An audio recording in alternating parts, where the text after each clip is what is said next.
সম্পর্কে তার বেশ ভালোই জ্ঞান ছিল। তিনি বুঝতে পারছিলেন এই উপদ্রব সাধারণ নয়।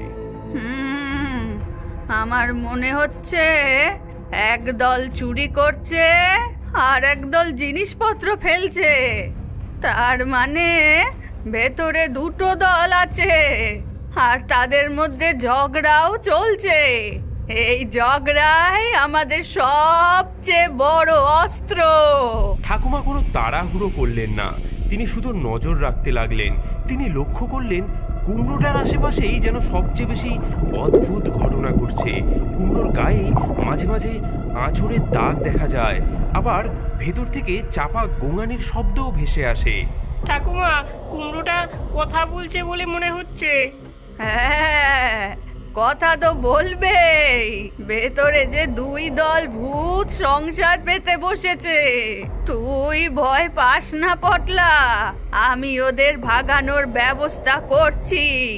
সেদিন রাতের বেলা ঘটল আর এক অবাক করা কাণ্ড। আকাশপথে উড়ে যাচ্ছিল এক ভুলোমনা